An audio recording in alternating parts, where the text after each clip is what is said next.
We begin with political unrest in Syria. President Bashar al-Assad's rule has come to an end. He has fled to Russia, where he will now live in exile.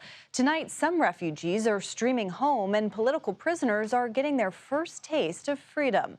The big question, what's next for the country that has long been gripped by civil war? Over the weekend, President-elect Trump weighed in on the conflict on social media, saying, quote, "The United States should not have anything to do with it.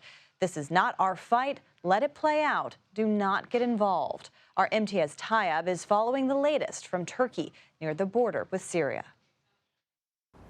Well, the scenes in the capital, Damascus, are still astonishing to see. The fact that we have rebels in the capital, in fact, some of them inside the presidential palace, others out in the Umayyad Mosque, one of the most famous and important holy sites in Syria, some of them shooting their guns in the sky with celebratory gunfire. 2 weeks ago, few would have believed scenes like that ending what has been perhaps one of the most brutal civil wars of our time. 13 years, over 500,000 people killed, 5 million Syrians displaced abroad, 10 million internally displaced. Bashar al-Assad, the son of Hafiz al-Assad, who together over the years have ruled this country for over 54 years with an iron fist, with a level of brutality that is frankly indescribable. That is now over. Now, many people are asking, what is the future for Syria? When you look at the rebels who are in charge now, at least nominally in the capital, Hayat Tahrir al-Sham, many fear that these are Islamists who want to impose some sort of religious rule over the country. However, there have been signals from their leader, a man by the name of Jalani, suggesting that he wants to bring Syrians together regardless of their religion or their ethnicity, something that has long divided this nation. This also poses a question for world leaders in Western capitals, from Washington to Paris to London to Brussels. Do they recognize these rebel factions who are now in Damascus? Is there some sort of UN-mandated plan? Whatever the case, for Syrian people who have suffered so much for so long, many believe that this is the turning of a page, hoping that this is the dawn of a new era in their country, which has suffered so greatly for so long under the Assad regime, which is now gone. Back to you. Imtiaz Tyab, thank you. Earlier today, I discussed the upheaval in Syria with White House National Security Communications Advisor John Kirby. I began by asking him what role the Biden administration now has in Syria's future. We believe that we can be an important interlocutor, if you will, through the UN, a UN-led process, as well as with counterparts in the region, including communications with some of these opposition groups to try to help bring about a transition to a type of governance in Syria that can actually meet the aspirations of the Syrian people. And for as long as he's commander-in-chief, he means to continue to use America's convening power and leadership on the world stage to bring that about. This all, of course, puts a spotlight on American journalist Austin Tice, who the president said that he believes he is alive. What is that based off of? Well, that continues to be our assumption. We have no indication to the contrary. I think I'll need to leave it at that in terms of information that we're looking at. But we know that the Tice family has been waiting an awful long time, and we share their deep concerns about Austin. And as the president said yesterday, we're going to continue to work very, very hard to bring him home. The events that unfolded over the weekend in Damascus may present an opportunity to get a little bit more information about where he is, what condition he's in, and what we may be able to do to get him home. I don't know that for sure. We're not certain of anything right now, except that we're going to continue to see what we can do to bring him home. But right now, no one knows where he is. I'm not aware that we have any specific information about his actual whereabouts or condition. We have no indication, as I said earlier, that he's not still alive. So we're going to work under that assumption, and we're going to do what we can to get him home. As you know, in less than 2 months, a new administration is coming in. How have you briefed or worked with the transition when it comes to Syria?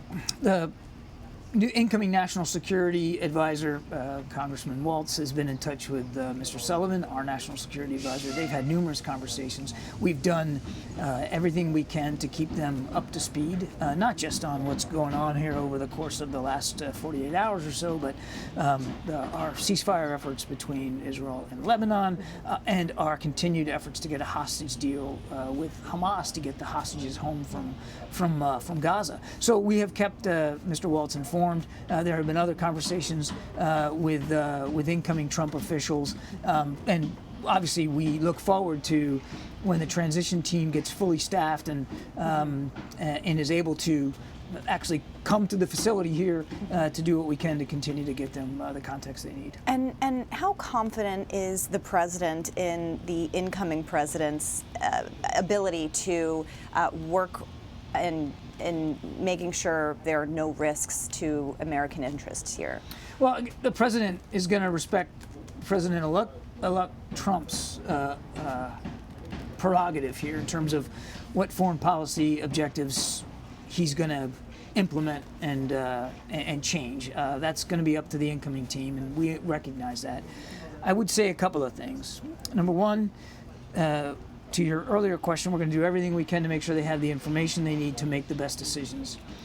And number two, in the time that he has left, President Biden still is the commander-in-chief. He's still the president of the United States, and he's going to continue to execute and implement the foreign policy that he has been doing for the last 4 years, which is based on values and principles and American leadership and engagement on the world stage.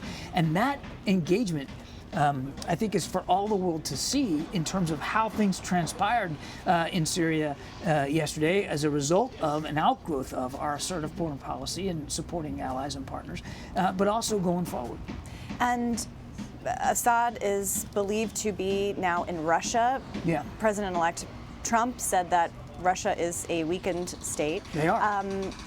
How does this impact everything going on, and especially our interest in Ukraine? It's hard to see specifically how Assad's presence in Moscow is going to affect what we're doing with Ukraine. I mean, I would say, first of all, Russia needs to be held to account for the support that they gave Assad over the last 14 years. And we ought to be asking the Russians some pretty tough questions about why they've decided to harbor now a brutal dictator who killed millions of his own people, including with chemical weapons. As for Ukraine, they're still active fighting in the east. They're still active fighting around Kursk. The Russians have made some plotting progress, so we are surging security assistance to Ukraine. You've seen us do that in the last week. You're going to see additional packages coming in coming days to make sure that Ukraine can succeed on the battlefield, but just as critically, that if and when President Zelensky is ready to negotiate some sort of end to this war, that he can do it from a position of strength. And when it comes to Syria and the region, how does this impact everything going on?